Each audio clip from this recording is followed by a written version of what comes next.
In Mexico, the government coalition led by President Andrés Manuel López Obrador's party, Morena, will announce this Wednesday the name of its presidential candidate for the 2024 general elections. In Indonesia, the Asean-China summit concludes with a meeting between the Secretary General of the bloc and the Chinese Premier, Li Qiang. And the first African Climate Summit ended in Kenya with continental leaders issuing the Nairobi Declaration.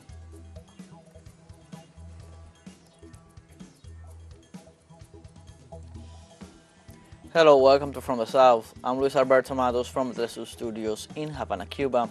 We begin with the news. Spain declassified documents related to the coup d'etat that ended the government of Salvador Allende in Chile in 1973.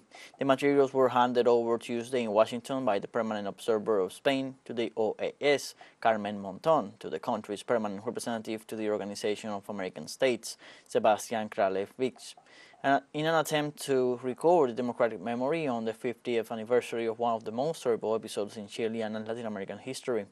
According to Monton, the documents in question are preserved in the archives of the permanent representation to the European Union, all relating to the 1973 coup and Chile's relations with the OAS, corresponding to the years 1972, 1973, and 1974.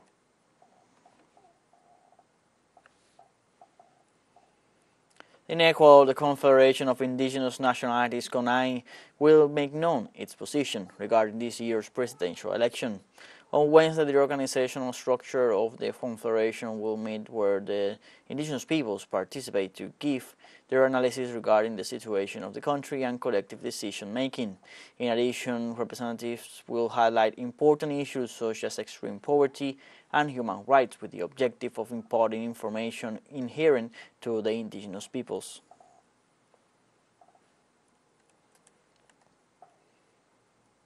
In Mexico, the government coalition Juntos Hacemos Historia, Together We Make History, led by President Andrés Manuel López Obrador, his party, Morena, will announce this Wednesday the name of its presidential candidate for the 2024 general elections. Through a polling process with the participation of more than 12,000 people, the political movement will choose among 6 aspirants its candidates for chief executive. According to projections, former Foreign Minister Marcel Ebrard and the former head of the Mexico City government, Claudia Sheinbaum, lead citizen preferences.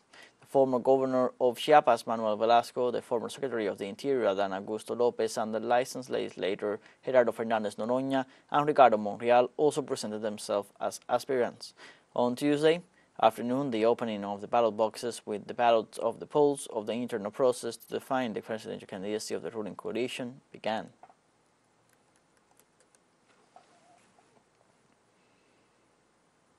In Colombia, social movements will congregate in the vicinity of the Attorney General's office to participate in a day in defense of life and peace.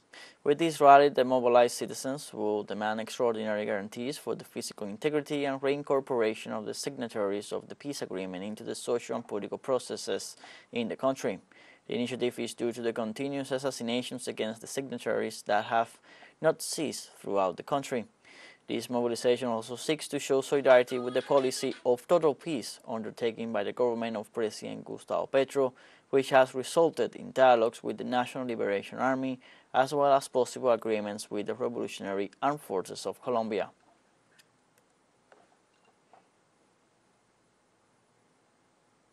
Social organizations in Panama protested against the contract signed between the government and the mining subsidiary of the transnational First Quantum. The protesters denounced that the agreement threatens the life of indigenous communities and the biodiversity of the eastern locality of Donoso in Colón, a territory located in the Mesoamerican Biological Corridor. The document establishes a renewable 20-year mining concession contract between the state and the subsidiary Minera Panamá for the exploitation of a large copper mine, which establishes a minimum income of $375 million. The contract was declared unconstitutional by the Supreme Court of Justice. On Tuesday, security forces suppressed popular protests against the contract between the state and the mining company in Panama. Protesters denounced the administration of President Laurentino Cortizo for prioritizing extractivism and environmental degradation, as well as for the high cost of living crisis and the worsening of labor conditions.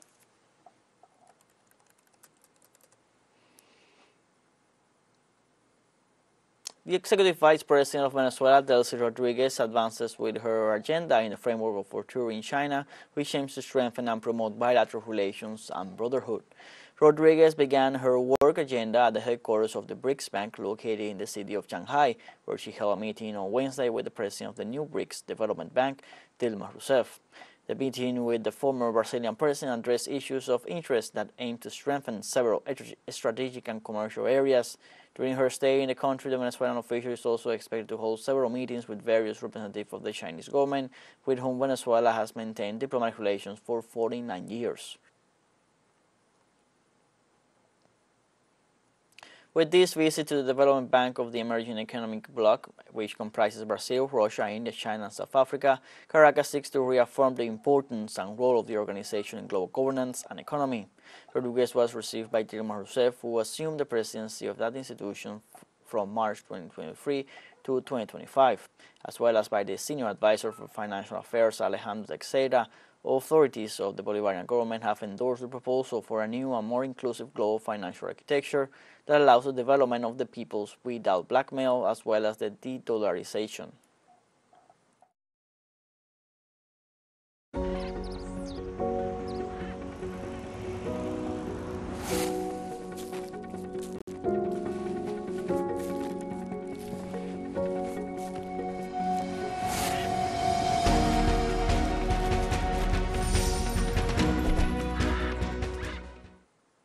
Our colleagues Adriana Sivori and Luis Horacio Gutierrez keep touring Venezuela, finding stories that prove that when there is a will, there is a way. This time, let's know about familiar enterprises that makes and sells cold chicha and have a faithful clientele that looks for a delicious way to cope with the Caribbean sun and the heat in Caracas streets. Here is more about this traditional beverage and of Carlos and Bert's story in the following material. Breaking the ice. Then Carlos and his wife prepare every detail before leaving. This is boiled rice blended with milk. It's the base of the traditional Venezuelan chicha. Now they face a long way to set up their stall. This business started when we were dating. I was 16 years old and he was 20, and we have been selling chicha for a long time. We had a break of 5 years because we left, but we came back stronger than ever. We both do it for our children and because of our children. During that pause, they emigrated to Peru, looking for other opportunities. They also set up their business there. But selling a frozen beverage in cold weather was not convenient. And it was also difficult trying to fit in a place with few acquaintances.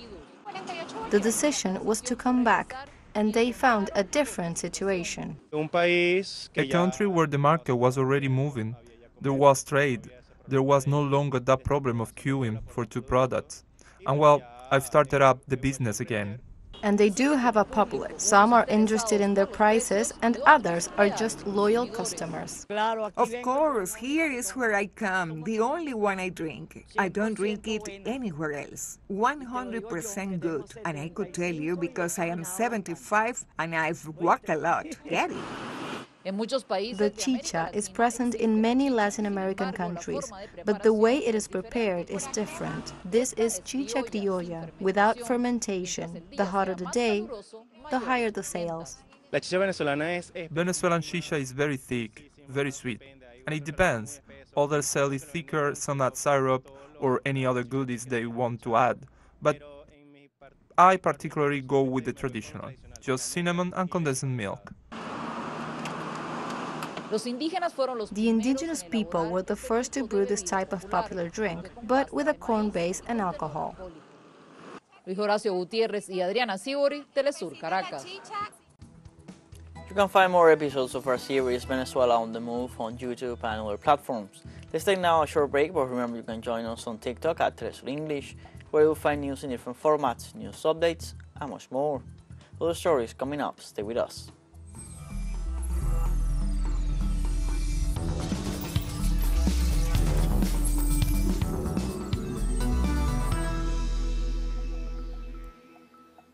Welcome back from the south. In Indonesia, the Asean-China summit concludes with a meeting between the Secretary General of the bloc and the Chinese Premier Li Qiang. The city of Jakarta, capital of Indonesia, was the venue for the meeting between the leaders. During the meeting, the progress of the Asean-China cooperation was reviewed and its future direction was discussed. In his address, the Chinese Premier praised the long-standing good neighborliness, shared progress and prosperity between China and the Association of Southeast Asian Nations. He also called for greater cooperation between China and the bloc and joint efforts to address various global and regional challenges. And earlier on Wednesday, Russia's Foreign Minister Sergei Lavrov arrived in Jakarta to take part in the final day of the summit of the Association of Southeast Asian Nations. The Russian Foreign Minister's plane landed at Soekarno-Hatta International Airport. Lavrov was warmly welcomed by the Indonesian host, who greeted him with a guard of honor and national dances. The minister is expected to take part in the Asian summit and hold a series of bilateral talks in the Indonesian capital. According to the Russian Foreign Ministry, the diplomat will seek to place special emphasis on the risk posed by the increase in tension in the Asia-Pacific region due to the expansion of NATO's zone of responsibility.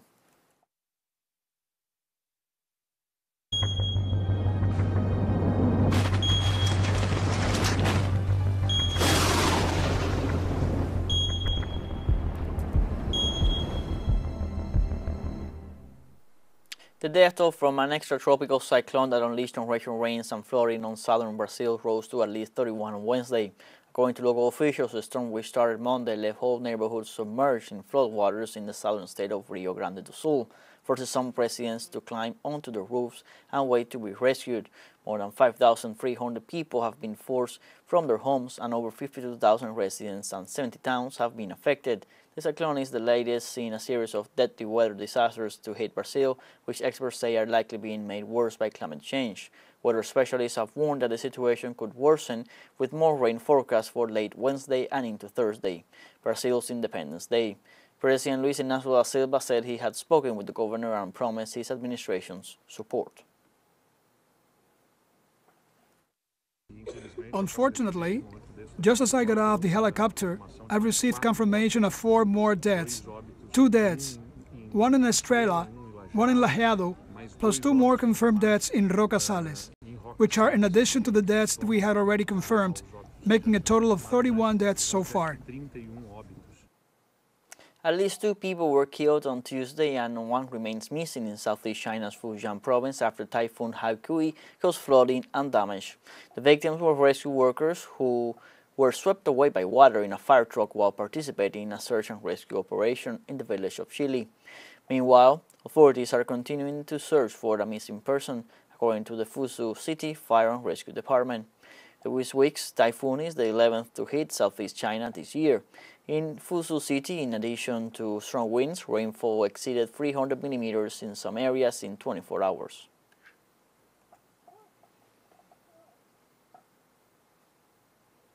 In Japan, a group of citizens filed a complaint with the Tokyo District Public Prosecutor's Office over the discharge of contaminated water from the Fukushima Daiichi nuclear power plant into the sea. The complaint was filed against the country's Prime Minister Fumio Kishida and the President of the Tokyo Electric Company, Tomoaki Kobayakawa. The citizens described this action as a gross negligence that highlights Japan's irresponsible behavior. They also denounced that although the water contaminated with nuclear material was treated by the Advanced Liquid Processing System, there are still remaining radioactive substances other than tritium, which are considered to be irremovable. They also stressed the need to protect the health of consumers of products from this region.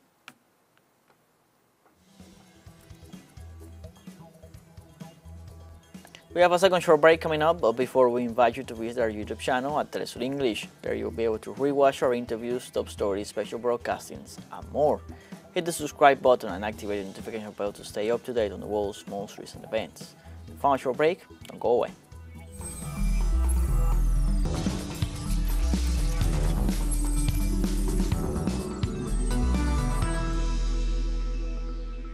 Welcome back from the South. The first African Climate Summit ended on Wednesday after leaders issued a statement highlighting the continent's potential as a green powerhouse. titled the Nairobi Declaration. The declaration also advocates for reforms to the multilateral financial system and the development of a new global climate finance charter by 2025, and was heavy on demands that major polluters commit more resources to help poor nations.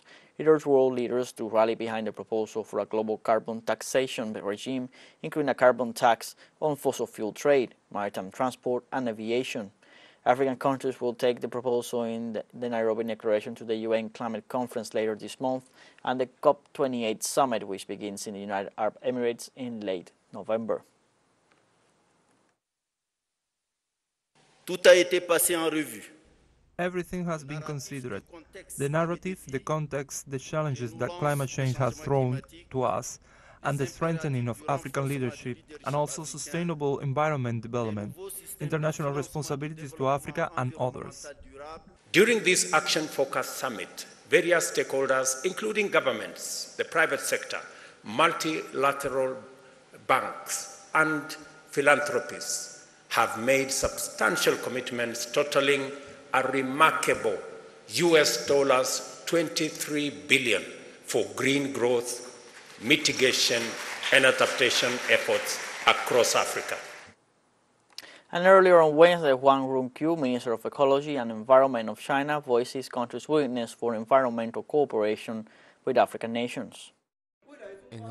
In the future, China is willing to continue strengthening practical exchanges and cooperation with African countries, share China's policy, action and experience in adapting to climate change, and make our positive contribution to enhancing global adaptability to climate change. On Wednesday, Israeli bulldozers demolished a dozen Palestinian structures in the Palestinian village of Anata, located near the occupied East Jerusalem area. Backed by an extensive military deployment, the crews broke through early in the morning. According to Wafa news agency, a home, numerous commercial facilities, a laundry, and an auto parts store were destroyed. The Palestinian government consistently denounces the policy as aimed at expelling Palestinian inhabitants and Judaizing the area, especially Jerusalem. Over the past 10 years, from 2013 to 2022, Israeli police demolished an average of 12.4 Arab buildings in the eastern part of the city each month, to total 1,492, according to official data.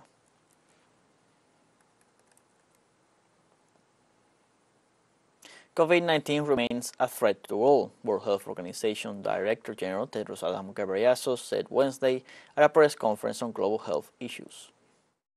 COVID remains a global health threat. Although data available to WHO continues to decline, we have seen increasing reports of hospitalizations, ICU admissions, and deaths in some countries. We continue to call on all countries to strengthen surveillance, sequencing, and reporting so we can assess the risk of new variants such as EG.5 and BA.2.86. And we continue to call on all countries to implement the standing recommendations to save lives and prevent the burden of long COVID. We have come to the end of this news briefing. You can find these and many other stories on our website, telesurenglish.net. Also join us on social media, Facebook, X, Instagram, Telegram, and TikTok. For TeleSUR English, I'm Luis Alberto Matos. Thanks for watching.